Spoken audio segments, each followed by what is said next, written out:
William. A couple years ago, all my siblings and I lived together in my parents' house. There were 5 of us, 2 younger sisters, 2 stepbrothers, 1 older, 1 younger, and myself. At the time, I was going out with my first long-term boyfriend. He was my first serious relationship and the first person I had sex with. We never normally had sex at my house. He had an apartment, but I kept some condoms in my dresser just in case. One day, I came home from a weekend at my boyfriend's to find my room a bit disheveled. There was a condom wrapper on the small couch I kept in my room at the time, and when I looked in my bathroom, there was the condom itself, sitting on top of the trash bin. It didn't look used, which is what really confused me. When I saw the wrapper, I thought one of my siblings were fooling around in my room, but this condom wasn't used. My parents never go into my room, so it could not have been them. So, I started texting each of my siblings, asking who went through my stuff, and none of them ever owned up to it. Whatever, I brushed it off. My younger stepbrother William probably invited his friends over and went through my drawers as a joke. Curious teenagers. I thought nothing of it. Sometime after, maybe a week, it happened again. This time though, a couple pairs of my panties were scattered around my room. I was pretty mad. I asked my younger sisters and they swore they didn't touch anything. I asked William and he again denied doing anything. My older brother was never home, so it just couldn't have been him. I told all my siblings that if they ever need to borrow a condom or anything, all they needed to do was ask. It wasn't cool to just go through my stuff like that. The condom thing didn't happen again after that. But something different did. My sister, 16 to 17 at the time, I don't remember, came into my room after being out with her friends. She asked me to come look at something on her bed. I went in and my vibrator was sitting on top of her sheets. Totally embarrassed, I took it away and put it in a different hiding spot in my room and swore to her that I didn't use it in her bed or even take it to her room. She said she knew I wouldn't do this, but we were both really confused as to who was. I stopped leaving condoms in my house and hid my toys. I told my then boyfriend about what was happening, and he urged me to tell my stepmom. So I told her I thought William was going into my room and taking my stuff, and she said she would tell him to stop.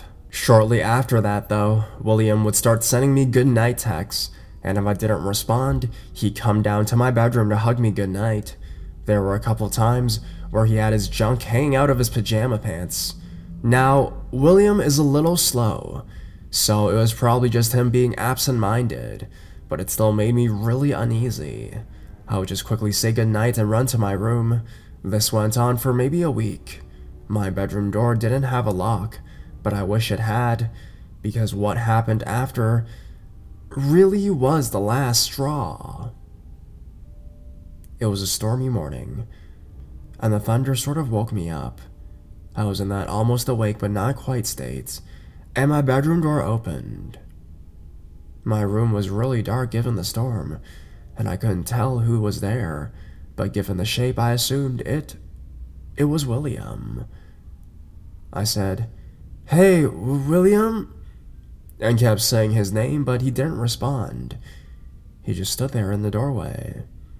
I could barely make out his shadowy figure, but it seemed like his pants were either down or open, and I shot up and went through my bathroom door to see my sister's room to the kitchen. The rooms are all connected, and considered running upstairs to my parents' room, but he went back upstairs first. I made some coffee and calmed down, and sent a text to my stepmom saying I believed William was behaving very inappropriately, and she needed to have a talk with him. I told her everything about the condoms and my vibrator past the point of feeling ashamed for having those things in my possession. She told me not to tell my father, and promised to talk to William. William later sent me a text, saying he was very sorry about everything. I forgave him, and nothing weird has ever happened again. He and I are in good terms, but I still think about these things and wonder what was going through his head.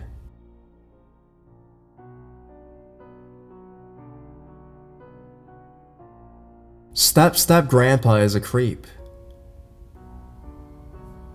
I always got a pedo vibe off of my stepdad, but my experience last Saturday really threw it off. I'll list all the creepy things that happened, earliest to recent.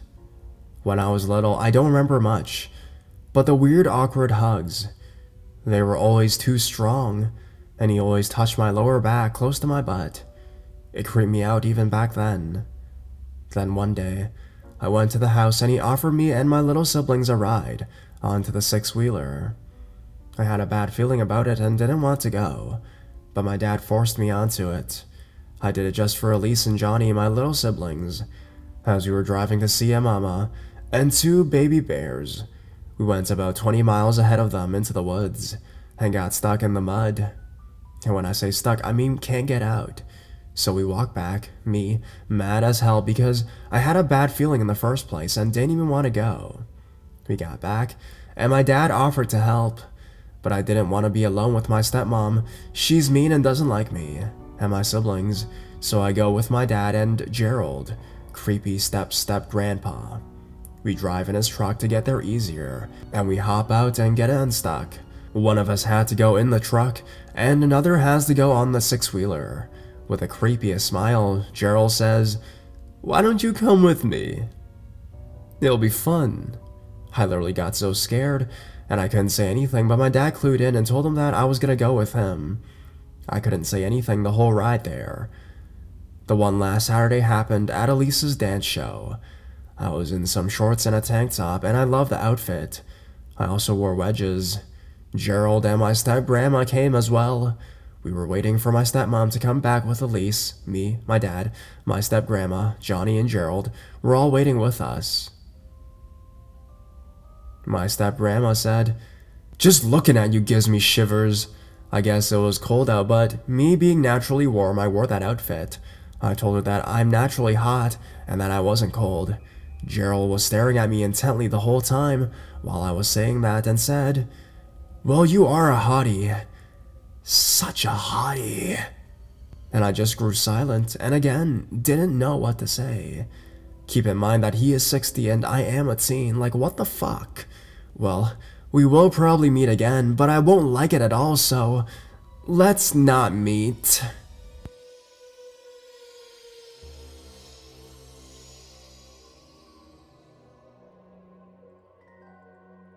Dear old dad. I was 12 years old the night my father tried to kill us all. It was the single worst and most influential night of my life. I'm 24 years old now and I still live with the effects of this one night today.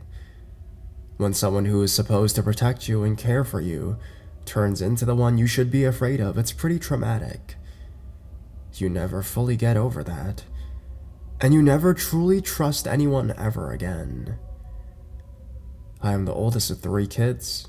I have a younger sister who was 8 at the time of the incident, and my brother is the youngest. He was 6. For years, we lived in a relatively rural area. We weren't too far from a bigger city, but we couldn't see our nearest neighbors from our house, and we had plenty of space to play. These were the happy times. My dad worked from home for one of the countless companies that started up during the big .com boom in the 90s and made a good bit of money. That all ended with a crash in the early 2000s. My father lost his job, and we were forced to sell our house and move to a less expensive place in the city while he looked for work. The house must have been glorious in its day. It was 3 stories and very spacious. It even had 2 staircases going downstairs, a main one in the front and a smaller one in the kitchen. Sadly, the house hadn't been kept up and not in great shape anymore. It was also not in the best neighborhood. It wasn't exactly a ghetto, but it was definitely run down. That's how we managed to get it for a price we could afford. I remember being excited at the time, because even as a little girl, I was always interested in ghosts and monsters, and it seemed like we were moving into a haunted house. I wish this story was a ghost story about the house, but sadly, as they say, the living are more terrifying. During this time, my dad changed from being the loving father he had always been to someone completely different. Someone we were all very much afraid of. He struggled to find any stable work and began drinking and would get very violent and abusive. Most of the time it was over money. He could drink away every last cent, but how dare my mother buy food or an occasional toy for us? His rage was usually directed at my mom, but if any of us kids dared draw his attention during one of his rampages, he was always more than willing to turn on us and share the love. As the oldest, I was very protective of my younger siblings, so I would usually round them up and quietly head across the street to a small park whenever my dad would start in. That way we were safer. If we didn't make him angry, he would leave us alone. Usually, we would head back around dark, and he would be in bed passed out by then. One night, however, he was in a particularly foul mood. The yelling was worse than ever. I even heard him from the playground across the street a few times. When darkness rolled around several hours later and we headed home, I could still hear him yelling at my mom from inside. Then, I heard my mother scream in pain and fear and the sound of breaking glass. I knew something was wrong. I knew something was worse than usual. I told my brother and sister to go to the neighbors and get help, but my sister was terrified, in a panic, and wouldn't leave my side. So, my 6-year-old brother ran next door alone, while we cautiously approached the house. When we got inside, my mother was laying in the middle of the living room floor bleeding. The furniture in the room was overturned, and the glass coffee table was shattered all over the floor. When she saw us, a look of terror came into her eyes, and she gasped, "Run!" But it was too late. My dad had heard us coming in and hidden behind the front door, which he slammed shut and stepped in front of. In his hand was a large kitchen knife, which was covered in my mother's blood. His eyes were filled with rage. The only thing we could do was run, and we ran into the kitchen for the back door, but he was fast enough to cut us off before we could get outside. He flipped over the kitchen table in front of the door and screamed, "Where do you think you're going?" We scrambled into the back staircase, and I slammed the door, separating it from the kitchen, and locked it. We were far from safe. There was nowhere for us to go but upstairs. My father beat on the door for several seconds, and then stormed off towards the main staircase. I quietly opened the door, and pulled my sister towards the basement instead of going up. Downstairs, we had a playroom and a small living room. I slid the love seat out from the wall enough for my sister to get behind it, and to lay down, and then pushed it back as close to the wall as I could without crushing her. I did the same thing for myself with the couch. We lay there in terror for what felt like hours. I could hear my father almost shaking the house in his rage upstairs looking for us. It sounded like he was flipping furniture and breaking down doors. Eventually, he figured out we weren't up there and did the same thing on the level above us. Finally, I heard him coming down the basement, and I cried, silently in terror. Just as I could see his feet step off the final stair, there was a crash upstairs, and lots of footsteps running into the house. My dad retreated into the dark corner of the basement, until eventually the police worked their way downstairs and arrested him. Even after they took him away, I was still too scared to move. They eventually found us and took us upstairs, where my mother was being treated by EMTs and loaded into an ambulance. She survived, although I believe he would have killed her if we hadn't come home at that moment. We have never seen my father since that night. He wrote from prison a few times, but my mom never let us read the letters. She did tell us he said he was sorry, but that's all she would say. We never went to visit him and moved across the country shortly after. He's still locked up as far as I know. As you can imagine, the entire family spent years in counseling after that night. My younger sister has attempted suicide twice, and I still have nightmares and trust issues to this day. I don't think any of us will ever completely get over it.